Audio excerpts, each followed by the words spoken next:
Hey, everybody. Welcome to What Drives Us, episode 327 for July 10th, 2019. My name is Russell Frost, and I have the pleasure and good fortune to be your host on this week's journey into advanced tech mobility and sustainable energy. Was that Shatner-esque enough? Wow. That was pretty good. Yeah. Granted, I did it with my shirt on, but unlike, 60s Bill Shatner, if I take off my shirt, you guys are going to run screaming. So I just got to be honest. The other direction. Let's introduce the panel and get going because we got some good news. So we'll get the show on the road. Let's see. In the fancy button-down shirt, he apparently is dressing up for something, not this show. I like to call him Dr. Evan Fusco. Yeah. Hey, everybody. Glad I made it. I had. Did I freeze or did Evan? I thought it was me. Shoot. That's what happens when you wear a button-down shirt.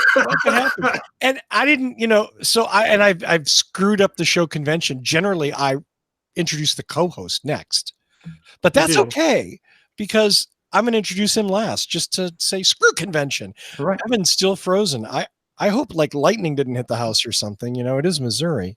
How long before you think he figures it out? Yeah, I don't know. That's a good question. It is a nice picture of him, though. Let's see. Operating off of cellular connections in a house that is nearly empty and ready to move, our friend, Casey Green. That's me. Yes, so the fiber connection decided to get broken. It had the power for some reason, and so I'm operating off a cell phone until tomorrow morning. It broke on Sunday, so brutal. Tell what a great, valuable customer I am. Hey, Evan, welcome back. Yeah. So, pro tip: if you log off of one YouTube thing, it locks you off of everything you're connected to Instantly. It does that, doesn't it? Yeah. Whoops. Yeah. So, hi, everyone. I had dinner tonight, so I'm just fancy. I inadvertently logged in on my son's account initially, and I thought I had it fixed, but then I saw that the public channel that I'm watching over here in the chat room wasn't working because I was still logged in there, so I'll just fix that, and I disappeared. Wow. Now I've reappeared. There we go. Well, my very favorite Arrow wheel cover distributor and friend in the Great White North, Mr. Mark Coughlin. Hello, everyone. Welcome to the show.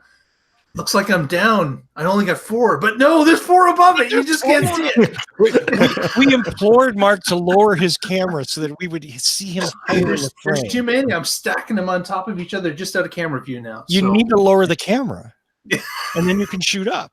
That's right. That's right. Excuse me for going all photographer on you. And last and certainly not least, my co-host on this show, the man who runs the show kind of every other week. I mean, he should, but I'm kind of greedy. So my friend in Chicago, Mr. Tony Schaefer. Hey, everybody. Tonight I have a can, actually, what it was, of Cacophony from Campanology Brewing in Waunakee, Wisconsin, which is a little north of Madison. Stumbled upon this when my last trip out there, bought a 6-pack, and I'm very satisfied with it. So, are you looking up Waunakee, Wisconsin? Me? No. Just checking on the phone because, of course, as soon as the show starts, the texts start blowing up, right? Help us, we're drowning. Luckily, no emergencies. Well, let's get started on the news this week with our friend Evan, who has a fun little story about Tesla love. Tesla love, yeah. So, this is not exactly a hard-hitting piece here, but there's a gentleman, a physician named Jim Dahl, who's a practicing ER doc like myself, and he has for a long time done a blog, and I think he's written some books that probably got him his initial recognition, and he goes by the moniker of the white coat investor. So his shtick is that he provides financial advice to physicians particularly starting in residency and even medical school, but even on through their careers as well, because we were notoriously bad about managing our money. So he's kind of gained a pretty significant following in the medical world through the book and through the blog. And he recently posted an article entitled "Why Tesla Owning Doctors Hate Me." So, you got some pretty good clickbait stuff going on there. And as you read through this article on his blog site, he kind of goes into how a lot of people have tried to rationalize to him their purchase of a Tesla, because he often brings up Tesla as an example of basically a waste of money, or what he sees as bad expenditures. And so it's interesting. He quotes several of the letters and emails and things that he's gotten from people who all try to, say, oh, it's a great car and I love my car and things like that.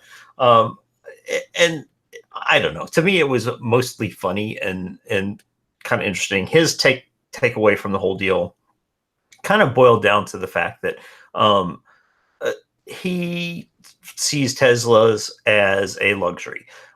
Basically saying that, look, you're much smarter if you buy, a used Honda Civic. I don't remember which car example he used in his. No, he thought that was a luxury too. Yeah, well, to a degree, if you didn't need it. Yeah, I mean, he talked about, if you really want to be smart about things, you move closer to your job and you bike to work and things like that. Yeah. But, that there are better ways to spend your money. And in particular, if you need to go into debt, if you need to take a loan to buy a Tesla, you shouldn't be buying a Tesla. There's no way to rationalize the expense as anything but a luxury.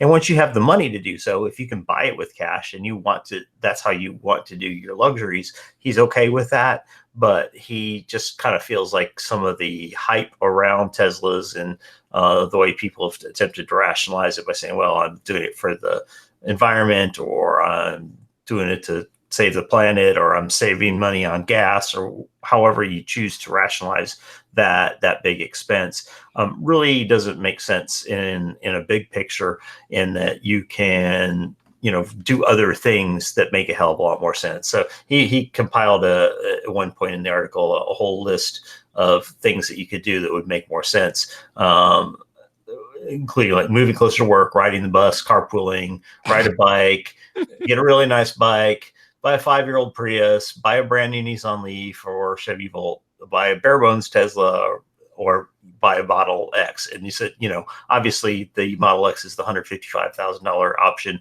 and it makes very little sense to spend that kind of money for the relative amount of environmental impact that you're going to make. So, honestly, none of the letters he posted were truly hate. I think just, people kind of get a little riled up if you make fun of their choices and their purchases that they've made. And so I think that's just kind of what he was sort of pointing out in this thing. Tesla owners are sensitive? You're shitting me. This is the first I've heard of that. A couple of people asked him, why didn't you pick a Ferrari or a Bentley as an example? He reminded me a little bit of Mr. Money Mustache, except obviously a doctor instead of a software engineer. All right, so this reminded me one of the very first best things anyone did for me after I graduated college, and it started in the corporate world. This guy I worked with gave me his used copy of The Millionaire Next Door. Has anyone read that? Go find it. One of the books in the series, yeah. It's Why I Am the Way I Am. Yeah. Go get it. And so one of the things I did, I read that book, The Millionaire Next Door. I watched a lot of Susie Orman. A lot of people disagree with her. I don't care, but it comes down to, if you have the money, I don't care how you spend it. But if you are a financial person giving financial advice, it's hard pressed to have someone convince you that it's a good idea to go in debt for anything. Mm-hmm. And this guy was saying, if like Evan said, if you have the money to go out and buy a $155,000 Model X P100D with ludicrous mode, I don't care. And he even says that. at the bottom. I don't care how you spend the money you have. But some of the people who wrote in was talking about this. One guy was talking about taking out a loan to buy his Tesla while he was a resident, while he was paying off student loans, while he was doing all this other stuff. And he's like, that's just silly. So I mean, if you take Tesla out of this and replace it with any other high ticket item that could be replaced with a more medium ticket item, I wholeheartedly agree, and I don't think it would be as much clickbait. Yep. Although you can't find a $155,000 Tesla anymore. Okay. Unless you're buying the Roadster or the Semi. Okay. But I still 100% agree with this entire thing. Yeah, if you're going into debt and you have other debts to take care of, you can't. I mean, I can't say no, don't do it. That's your own stuff. But at the same time, I can't recommend it. No. I mean, he talks about purchasing experiences. Yeah. He goes out wake boating, whatever the hell that is. He goes hella skiing. He goes, he takes his son on vacation. Boating. Wakeboarding. Okay. I mean, he talks about other ways he spends his money, and he spends it on experiences. And, that's, and then he said he intentionally lives closer to work. So, it's like I said, I have a hard time arguing with this article because I agreed with a lot of it on a financial basis. Yeah. So they don't teach fiscal responsibility anymore. From what I understand, they at least used to teach you how to balance a checkbook in home ec. It's all before my time, but not saying you guys are old, just older than me. Within your times, that they would teach you at least how to balance a checkbook. Huh? You're just digging a hole, Casey. No, I'm not digging a hole. What I'm saying is, in the recent history, before they screwed it up with my folks, that they actually taught a little bit, not financial responsibility, but at least how to balance your checkbooks. So you knew if you were losing or gaining money. My kids have a required class in high school that they have to take that talks about all these things, investing and writing checks and how to buy insurance and all those things. So it actually is pretty practical. And I think that's a Missouri law, actually, that has to be taught. And I don't remember having anything like that. I mean, okay. So my financial book that was life-changing for me was the Rich Uncle, Poor Uncle. Rich Dad, Poor Dad. Rich Dad, Poor Dad, me. That was it. Yeah. And that was pretty eye-opening to read that. And I mean, look, it you can spend your money however you want, just appreciating that there will be a consequence for that choice. And if you go into debt early in your life and in your career when you still have other debts, those accumulate. That interest is more money that you will have to pay before you break even and have an opportunity to start packing away money for retirement and for other opportunities and other luxuries that you want to have later on. And, just my wife and I, we paid off all of our debt, med school debt and everything within a couple of years of finishing medical school because that's how we focused. But even during that time, we were pumping every dime that we could get matched from our employers into retirement funds as well. And our first two Teslas were bought pretty much completely with cash. I think we took a small loan that we paid off in a couple months for my wife's car. My three, we have a little bit longer term loan on that's going to take us a little bit longer to pay off for a number of reasons. But, we haven't backed off at all on our long-term investments and have done everything we can to carry as little debt as possible. And so I think I agree. The general premises of this article are reasonable. It's, very clickbaity that he's got Tesla in the title and uses that as his prime example. But if it had been, Porsches that he'd used as his example all along, it'd be no less relevant the point that he's trying to make in there. Yeah, because who cares about bicycles? Butthurt Nazis. Wow, buddy! Wow, but brand new bicycles would have been also. He would have upset some people, and it's like you said. If you call out their choice, they get hurt. Right. All right. There you go. Well, I have a story. Mm-hmm. I have a story. In The Verge, Andrew Hawkins published this on July 5th.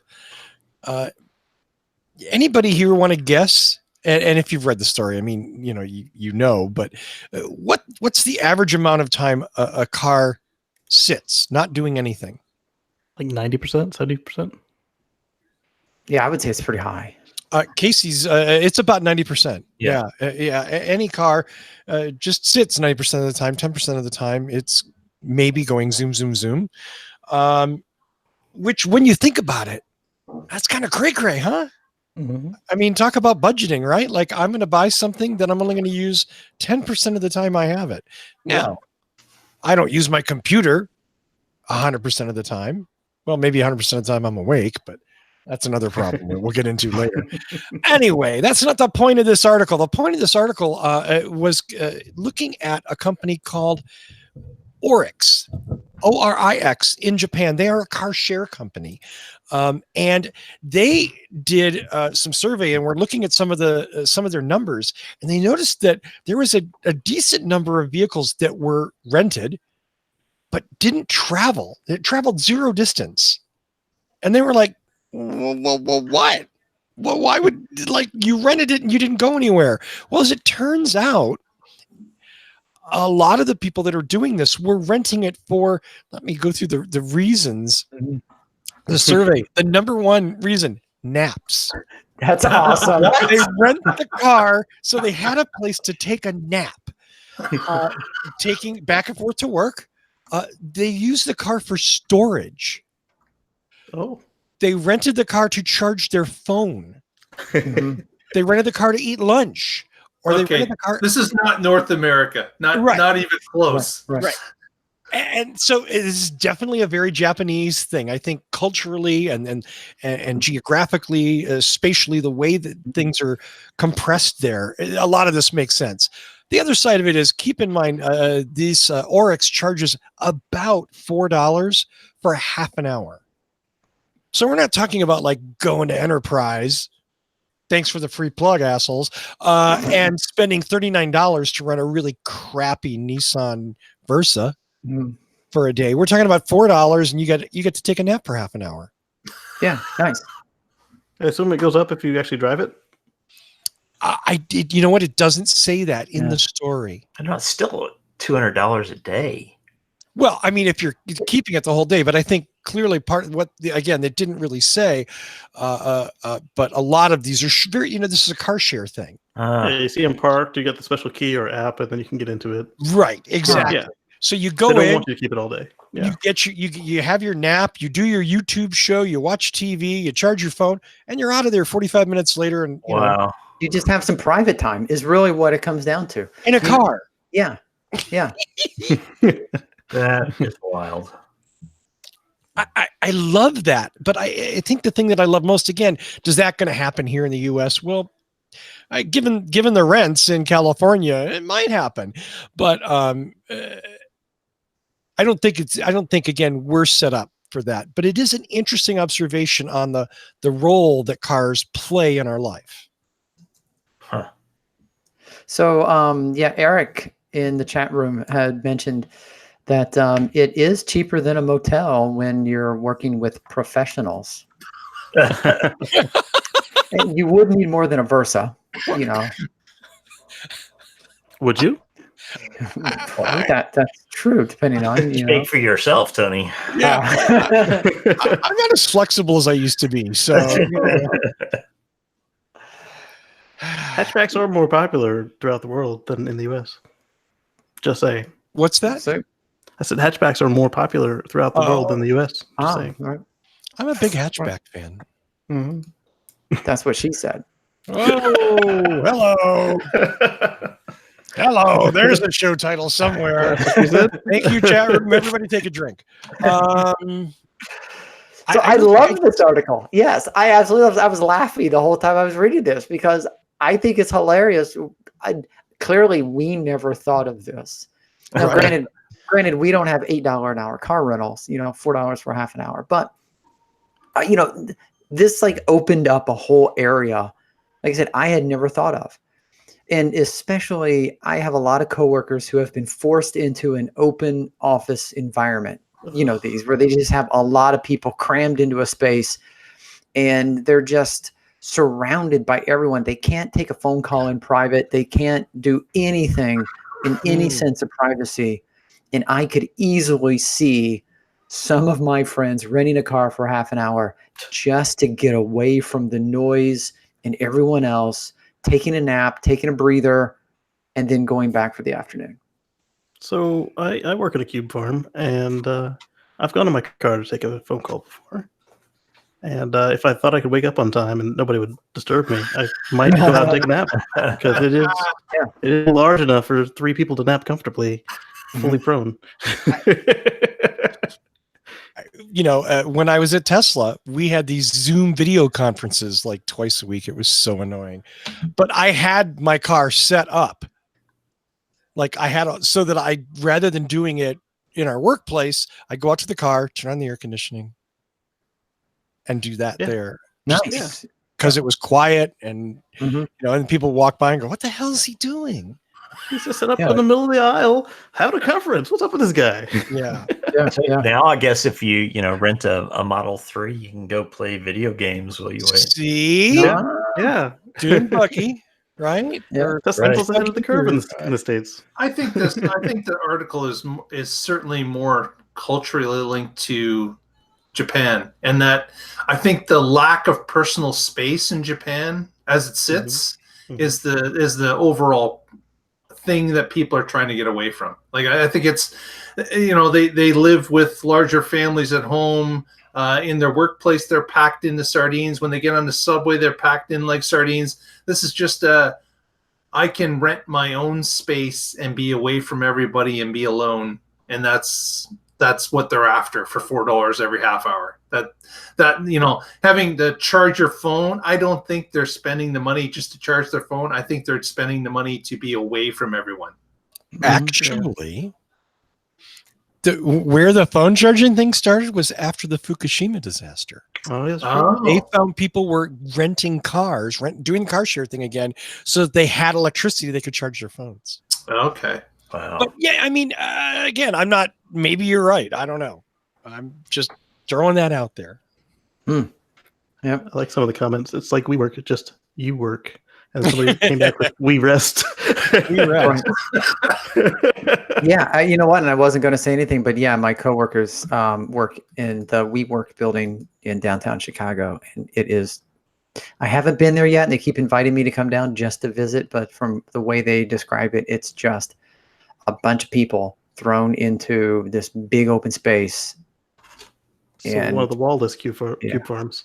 Oh yeah, it's the whole open. Yeah, and they're doing everything they can to get the noise cancellation headphones. To get they now actually make blinders. Wow. I've seen these. Yeah, because you don't want to see the Joker behind you juggling.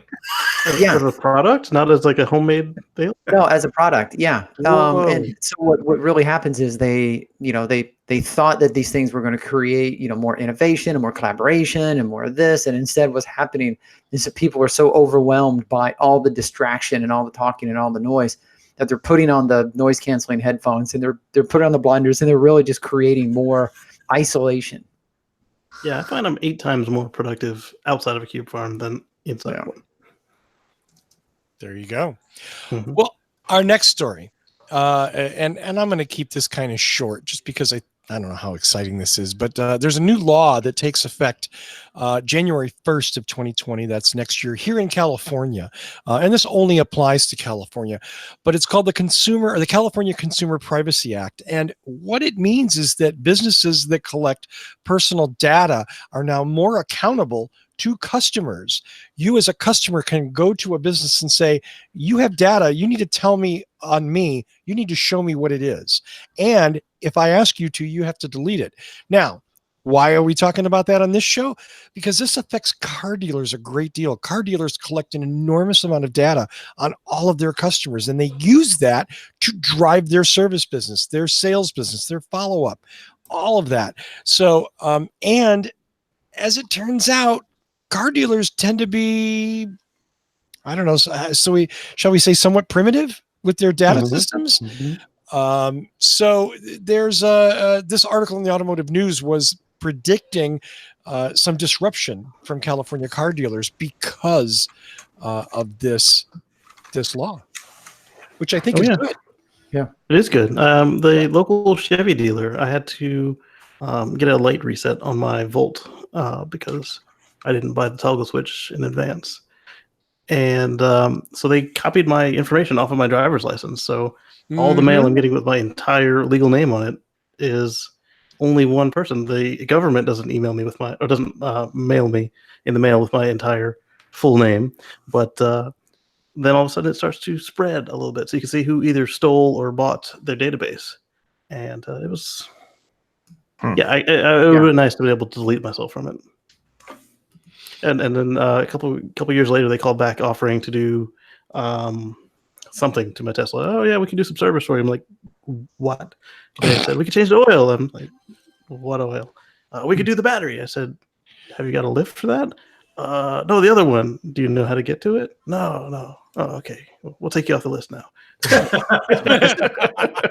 This is certainly the kind of thing I would hope and expect would become federal sooner rather than later. Right. It did in Europe. Yeah, I was going to say it pretty much mimics what they are rolling out in Europe right now, which is that the pure. GDPR? The pure ownership of individual data and dissemination. Yeah, it's something I think we all have wished for at some point. Absolutely, except for Mark. Mark loves when his data's all over the place. I heard it myself. Yeah, exactly. He just posts his personal info on phone poles. If you're in the Kitchener-Waterloo region, all you need to do is drive around. You'll see the bright yellow signs on the posts. Do you know this man? And there's his home address. In fact, if you've ever been in the Timperman's men's bathroom. Oh no! Wow. Oh, do not go there, Tony. We had to go there for a good time. Yeah. Okay. Well, since we're picking on Mark, we're going to go to Mark for the next news story. Yes, indeed. We've heard in the recent past, that VW and Ford have been discussing synergies over the past little while. And it was rumored that VW was offering their MEB platform as part of some deal with Ford. And it turns out that it's been reported that Ford actually has taken them up on the offer. And they are going to be able to use Volkswagen's MEB platform going forward for their move into electrification. I don't know how much. They're not stating that, but they are saying that they have struck some sort of a deal that will allow Ford to use that platform and give them a jump into the electrification arena. As much as VW has already anteed in, they'll be able to share that platform in some vehicles as well. So we've talked about this, about different companies having to spend an enormous amount of capital to get into the electrification game because they haven't to this point.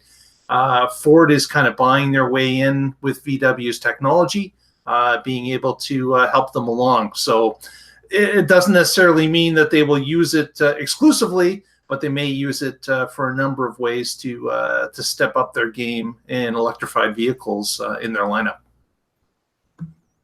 Yeah, this is a big deal, and I know we've talked about this, several times. Whether, Tesla starts just selling skateboards or just their batteries or whatever, and here we have VW doing the same thing with Ford. And yeah, we've talked about this several times, that once you've created a good skateboard on a good chassis, you can drop just different tops on this. In fact, we were talking about this with the Camaro just last week. Yep. So this is great news. It's anytime you have two manufacturers that people know and they have a strong following and they're partnering with electric vehicles, that's when we know that this is going mainstream. I mean, as though Tesla's not making it more mainstream, but now we're really seeing everybody jump on board like we always knew they would eventually. I'm just happy that this is the year. Yeah, it's so interesting too. Ford certainly seems to be trying to position themselves in the EV world with the Rivian deal and this. Yeah. Maybe they figured out they were too far behind to do it on their own. Yeah, they have to probably jump in on a number of fronts in order to get to the point where they're comfortable, or have a few offerings that they can get involved with in the early go. But like other manufacturers typically do, they may just be examining what the others have, use some of it for maybe early prototypes, and then maybe roll forward with their own technology when they're more comfortable or more set. But it is a great way to get a quick start. You know, Rick mentioned in the chat room, you know, why is no one already partnered with Tesla? They already have the superchargers. They have the established skateboard. Any thoughts? Elon Musk. Yeah, well, Well, I mean, he is one of the longest running CEOs in the industry. Yes, but he also is a little bit not conventional and doesn't match up with anybody else. That's one of the things with Elon, is that he's really a party of one. Yeah. And Tesla's still an outsider in the auto manufacturing world, and probably they like being there. They demand being there. I mean, the partnership with Toyota didn't just end; it exploded. Oh, yeah. But that was like the Japanese mindset and the Tesla mindset. I mean, when it comes to making things, I'm not going to be all that enthusiastic about defending the Tesla mindset. When it comes to say the way they work, literally the way that the Japanese work and the way that the Silicon Valley people work was, I've heard some stories of that part of the interaction created a lot of friction, let alone some of the other items that they had that caused issues with that partnership. Okay. Yeah, there was definitely friction. I would be the last one to deny that. Yeah. Okay. That's all I got on that. Yeah, like the one that always comes back to me was Toyota wanted to put a parking pall in the system to make it go to park, and wanted to lock the brakes, which they'll do today. You're breaking up a little bit, Casey. I'm sorry. I'm having trouble. Sorry. So one that come to mind was the parking brake situation where Toyota wanted to use a pall like they use in their automatic transmissions, and Tesla wanted to just lock up the brakes like they do now. So okay, how is that a problem? Oh, like Toyota insisted on the parking pall, and Tesla insisted that there not be one, but Toyota was the customer, so they got it. That's kind of the way that works, right? Yeah, but like the arguments they had over this. It is the way it should work, but the very arguments they had over this is like, we need to go into park. We want to do it this way. No, well, we want it this way. We're the customer. Okay, that's how it should have gone. But instead, there were like battles over this, which is insane. So part of the reason they couldn't continue together. Yeah, exactly. Examples of things that were wrong with them, the partnership. There you go. Well, next up, Tony has some big news from Great Britain. And no, it has nothing to do with their ambassador. Although that was great news. So I'm going to preface the article I'm going to talk about with another article. And the first article is from The Guardian, and it says, Britain to ban sale of all diesel and petrol cars and vans starting in 2040. So that's only, what, let me do, let's see, do we just carry this, multiply by pi, divide by the time cube? That's what, 21 years from now. I've been drinking, give me a break. So wow. So I was trying to see how long I could dry that out. So this article also from The Guardian is talking about two of Britain's biggest energy suppliers accelerating their initiative. And the British gas owner, Centrica and SSE have committed to switch to all electric cars and vans in their fleet by 2030. So these are two of Britain's biggest energy suppliers are committing to electrify its 12,500 vans, 15,000. The engineers are going to get all electric vehicles. SSE said it would switch all of its 3,500 vehicles. to electric and would install charging points for its 21,000 employees. So this is not only a couple of the largest energy suppliers in Britain switching their fleet, but influencing the mindset of their employees, hopefully their employees' families, children, moving forward. This could be a very big thing, at least, in Britain, and hopefully will help Britain meet their goal in 2040 of fully banning diesel and petrol cars and vans by 2040, with a huge head start in 2030.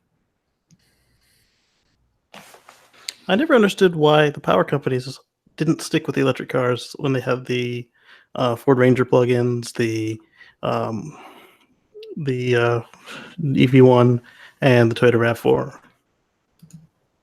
Yeah, I don't know, because they're the ones providing the power. I mean, they're providing their own fuel for their own fleet. Right? It's perfect. Yeah. And if they can convince us to do it, then they have a new customer. Exactly. So putting more on the road just demonstrates its viability and helps perpetuate more sales for them. Yeah. A customer you already have an account with is now buying more of your stuff. Sounds great. I know. I mean, you're exactly right. And that was one of the things, and I have to admit, I was naive when I was first getting into the green tech and stuff. At Hybrid Fest in Madison, there was the whatever it was. I always want to say PG&E, but I know that's not it. But it was the energy and gas supplier in Madison. They were all behind electric vehicles and plug-ins. And I scratched my head. I'm thinking, wait a minute, I don't understand this. And someone said, they gave me the exact same argument you just gave, and that was the light bulb. It was like, oh, this makes perfect sense. Okay. Yeah. So I'm going to be Russell for a minute and be the curmudgeon here, but this is only... What the fuck? Oh, yeah, I'm way off guys. Way off base here. I'm sorry, Russell. So this is all only 10 years away, and they are wanting to replace many thousands of vehicles between these 49 companies. None of the vehicles they want to replace exist yet, as far as I can. Maybe some of the cars, but these electrified vans, and who's building all these for them, and where are they going to buy them and maintain them? DHL makes the vans. International, or whatever the Daimler company is that makes the trucks, actually does make short range Class 8 trucks. So the only thing they're hurting on is range. Nissan has the ENV 2000. Yep. Mm-hmm, right. And the e-Sprinter, was that a thing? The e-Sprinter, yep. Yeah, that's a Daimler product. Yeah. So all they're missing is range, and that's just because the traditional automakers don't do range yet. And this is Britain. I mean, it's an island, right? So it's not like they're going far. Yeah. The milk floats used to be electric.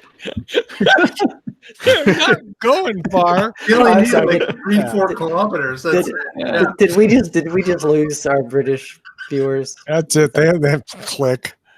Well, they're commercial vehicles. They generally have a fixed cycle, except for the delivery vehicles that do the cross country deliveries.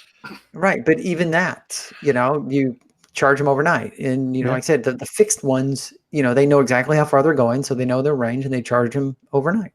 Yeah. Yep. Absolutely. I think it's doable. It's achievable.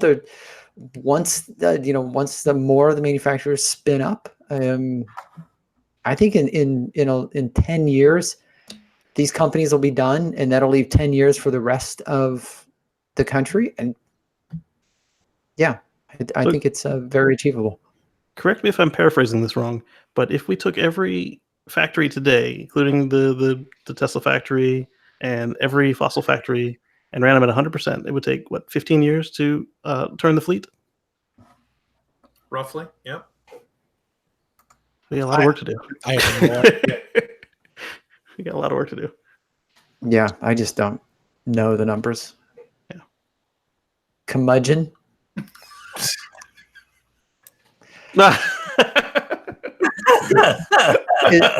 Is that your lower third right there? That's my lower third, exactly. Russell Frost, curmudgeon. Thank you, Evan Fusco. Yeah, love you, man. Love you too. And Tony has the next story. Yeah, I'm gonna segue great things coming from from the UK. From the UK into an article that I premised for the show called "Be Careful What You Wish For. You might get Trump instead." So you know what? I'm going to do a screen share because you just have to see this title. Can you guys see the title, or do I need to resize this? Trump is gutting fuel standards to the point where automakers are begging him to stop. I mean, did you ever think you would see that in a headline? Yes. Okay. I never dreamt that these people who we've talked about for 10 years would ever say, okay, stop gutting regulations. Because for 10 years, we've talked about how they've pushed back from advancements. You know, and let's face it, for the last 10 years, 8 of the 10 years was President Obama. And President Obama was always trying to push environmental initiatives and always trying to increase fuel economy, push electric vehicles. And just like this article starts off with, there's nothing Donald Trump likes more than knocking down protections for air or water, except perhaps knocking down protections for air or water that were put in place by Barack Obama. So the whole time that President Obama was trying to increase the fleet average, the car manufacturers were arguing against it. Oh, it's going to be too expensive. Oh, we can never achieve that. Oh, no one's ever going to buy these cars. So they pushed against it and pushed against it. Lo and behold, 2 years ago, we get President Donald Trump, who's friendly to these lobbyists and the manufacturers. And they said, we need to curb these advancements in fleet average. And he said, consider it done. My guy, Scott Pruitt, is on it. So, yeah, not only are they rolling back these advancements in fuel efficiency, they're basically just saying, okay, there are no more regulations. If you want to make the most polluting car ever, go for it. We're not going to punish you for that. Just do whatever you want to do. And now that has manufacturers freaking out, because not only will they have to have different cars for sale in California as the rest of the world, because the CARB states have certain regulations, but these manufacturers use, parts and synergies for international sales and international markets. Cars made in the United States would not be viable product in other countries where regulations are higher. So they're actually creating more, or he's creating more of an issue for these manufacturers than they were ever looking for. He doesn't care. He doesn't care. He really doesn't care. He just wants to roll back as many initiatives as possible, and clearly doesn't have the forethought to realize what it is he's actually doing. Well, I mean, he's what, 75? I don't know. He's 89 as far 80? as I'm concerned. Well, I don't. He doesn't. He's not going to be around to breathe the bad air, and but you'd asked if any of us had thought that we'd see a headline like this, and I said yes. Back when he was trying to pull out of the Paris Accord and did, they were complaining then too, because they had already set up all of their machinery and mechanisms to meet this, and now as you're rolling it back, they can go cheaper, but they've already spent the money and the investments. They turn like a big oil tanker. They don't move very agilely, and so they don't move with great agility. And so now he's just throwing a wrench in their stuff, and then he's doing it again with this. And they're like, "Stop it! We had plans." Yeah. And then also they can't then scapegoat the government and say, "Oh, we can't do the sports car you want because it's the environment." Now they have to admit, "Oh, our bean counters won't let us do it." So it sounds like even if he removes all the regulations, they're still going to make efficient vehicles, because that's what they've told up for. That's what they were expecting. And that's what they need in order to sell in California and international markets. Yep. I just hate that we have a government that's rolling this stuff back with such fervor and almost enjoyment. Glee, yeah, exactly. There's no almost. It's great enjoyment. Yes. I don't understand. They all have grandchildren. What do they expect these individuals to breathe and eat. The bottled Trump air Drink. that he's selling. Yeah, they're gonna be buying bottled. Exactly, Mark. I mean, Limited dome. Look at boy, this is going to go down a political rat hole, really. But I'm sorry. No. I mean, it's a fair point in that the wealthy people that are making a lot of these decisions and influencing the people making these decisions, Don't be dead in 10 years. they're going to live in their own little dome. They're going to be whatever. They don't care. The environment is where the poor folks live. Yeah. Right. Well, also the people who are actually doing it, they'll all be dead within 10 Or years they're because complete sociopaths and they just want that to too. wipe out millions of people for no readily discernible reason, with no plan for their own safety. Who remembers this scene? I love that scene. What is that? Spaceballs, Perrier. Spaceball.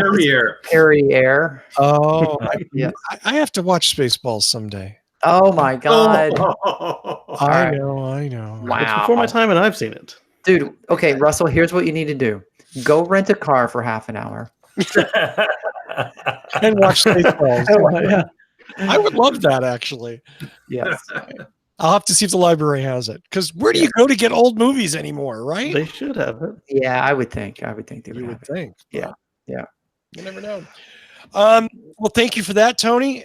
Does anybody have one more thing? I might. You might. Mark, you're my one more thing. you're Is my that predictable Big rock. surprise. But just off the press, we're talking about Volkswagen earlier. This was spotted on the streets of Germany. It does exist. Volkswagen's ID3 in a prototype has been spotted roaming around with not any camouflage. So this was spotted recently and snapped in traffic in a German town. So it does exist. They are testing it. And we will hopefully be able to see this first entry of VW into mass electrification soon. Those wheels look familiar. Like behind Mark familiar. Yeah, I got to figure a way to get those. Aero wheels. Yeah, you need some more wheels from a different electric car. That's what you need, Mark.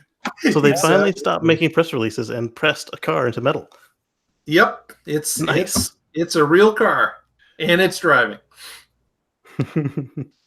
Yeah, unlike the bus, which was a show car that had fake tires that could only go 8 miles an hour. That's right. Nice. Well, anybody else? That was a good one, by the way, Mark. Thank you. Yeah. Because I like that. Thank you. Yeah. Evan, you must have something. Well, I'm looking at you had one more article in the I list. did. But we're going to do that next week, so we have a little more time. All right. Okay. So that's it then. Let's do some shout outs and go home, because I think we have produced nearly 60 minutes of fine infotainment. Is that demeaning our own show by saying It is. It is. Shit. Okay. 60 minutes of hard-hitting news. No, not that either. Both of those have already been taken. Oh, fair and balanced. Let's go with that. Let's go with podcast. Let's go with podcast. Yeah, whatever. Okay. I'm going to start in almost reverse order. Mr. Coughlin, your shout outs, please. Just like to shout out to the Waterloo Region EVA. Got a number of summer events coming up. Follow us on our Twitter feed, WREVAG. I'm sorry, I got that wrong. WREVA Group. You can follow us on Twitter and see what we're up to through the summer months. We need to talk about that acronym and that whole thing. You know, like the acronym is good. It spells out REVA. REVA's easy to say. Silent W. With a silent W. just like right or other things. There's a silent W. Yeah. There's precedence for that. Okay. I only because I care, Mark, because I care. I'm not trying to be critical. I'm not trying to be. Oh, you know it. Everybody drink. Everybody drink. I don't know. I'm done. Evan. I bet you have lots of shout outs. You always do. I have no shout. I'm shouting out to my Chatamo adapter that I got to put back in my car today. So There you go. Oh, did you? How long have you had it? I've had it for years, but the Model 3 couldn't use it until recently. So they finally opened it up. I don't know why the delay, but So now it works, and Japan. it's in my car again. Yeah. Casey had a very good point from the Tesla Life show, is that it's because it's going to be introduced in Japan, and they are so CHAdeMO dependent there that that's why it had to be turned on. The software had to be modified. Wow. Yeah, but why didn't they do it sooner? Because the car wasn't being released in Japan till recently. They make money off of you using the Supercharger network. Yeah. On a Model 3. Oh, that sucks. Do they make money off the Supercharger network? That's such a good question. So, Evan, I want to say thank you for finally taking off your St. Louis sweater. Next week, Evan. Next week. I'm gonna get a hanger. Yeah. I wonder where you got that idea. Yeah. Paint the room. Go on Schaefer. Some decals. Nice. Replace his painting on the wall. But you don't have a custom lower third. Mr. Green. That's KACEYGREEN. Casey Green. That's me. YouTube.com/me. So / Casey Green, that is. Not Emmy. I don't know what you get with that. Yeah. That but one page or something. Oh, that would be terrible. Yeah. So do YouTube videos on EV lifestyle, particularly Tesla supercharger station reviews. And as you can see, I'm moving, so I don't know what the schedule will be, but I've got about 100 videos for you to peruse, and I've got another 40 or 50 sitting on my hard drive, and I will try to get some out shortly. Nice. Yeah. Tell me, have you ever napped in your Tesla? Yes. In fact, we did a video on that. We did the Tesla bed in the Model X. See, so you've anticipated the whole Japanese car share thing. Yeah. We put a couple queen queen comforters and sheets and pillows, and we went up to the Brasstown Bald Mountain in Georgia. Slept in the car. It was 24 degrees out, and we ran it for 8 hours, and we only burned 40 miles of juice, so it's quite comfortable in there. Yeah, nice, very nice. Well, last and not least, my good friend Tony Schaefer, bring us home, baby. Hey, I want to give a shout out, of course, as usual, to everyone in the chat room. Thank you so much, guys, for spending time with us. And for Zachary, who's watching us on delay, he usually works about this time. So he checks in on the chat room just to say hi and then catches us on repeat. Good morning to Anders. Yeah. And shout out to Danny Cooper, our behind the scenes, ever invisible, but often remembered co-host, support dude now, whatever. Shout out to Philip Barclay, who helps and continues to put articles into our Flipboard magazine. If you use Flipboard as a news aggregator like I do, look for the What Drives Us magazine, and you'll find the articles that we're reading up on Flipboard, and then a lot more, because we certainly can't get to all the articles every week. So the show titles I have right now. Oh my God, Anders! It's 3:55 in the morning. He just Anders, dude, thank you. Yeah, 3:55 in the morning. Yeah, maybe that's a show title. 3:55 a.m. Show titles. I've got just is Who Needs Air? Please Trump Stop. I figure Please Trump Stop would be clickbait, so we might want to go with that. And then just curmudgeon. I like curmudgeon. Yeah, I think curmudgeon would work. Curmudgeon. I don't think anything. Yeah, no. Yeah. Well, thank you very much, Tony, and thank you, of course, for all of that. Thank you, chat room. As always, you rock. Yep. As always, I want to thank Michael Mannering for our amazing theme music. You can visit him at manthing.com, where you can buy his music all over the place, but don't buy it on CD Baby. So do support Michael Mannering. We appreciate him allowing us to use his theme music. As always, you can find us at facebook.com/whatdrivesus. We're at What Drives Us on Twitter, patreon.com. Super important. If you want to support this show for only as little as $1 a month, that's less than 25 cents per show. Do I need to hold up a quarter?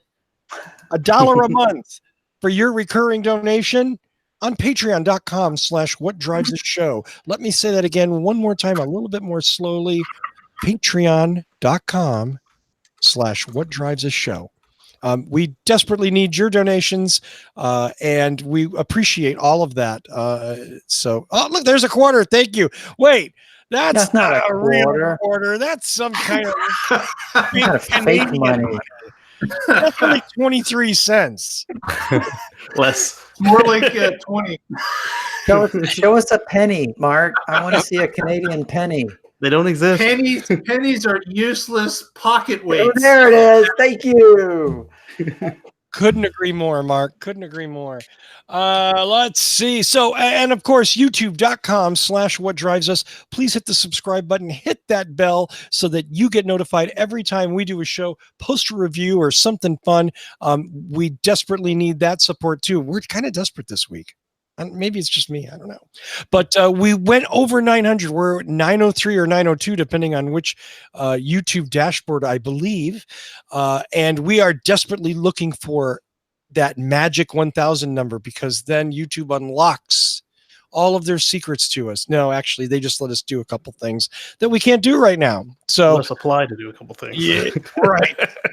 So we are sign up your dog, sign up your cat, sign up your goldfish. We only need 98 people. Yes. 97 people to get to our goal. I mean, maybe we'll pad it. Like we need 100, okay, so that we get. But that's what we're looking for. Share the show with your friends. Ask them to sign up, please. It costs nothing. We don't get any of your personal information. YouTube just sends you automated notices when we do stuff. That's it. No big deal. I want to thank Evan Fusco, Casey Green, Tony Schaefer, and Mark Coughlin for another amazing What Drives Us. Thank you. Thank you. You down here. There we go. I'm so bad at that. You'd think after like 10 years I'd be better at this, but well, we've only done the video version for a few years. So thanks to everybody out there. You are the reason we do this show. Of course, tune in next week and find out what drives us. See you later. Bye. Next week.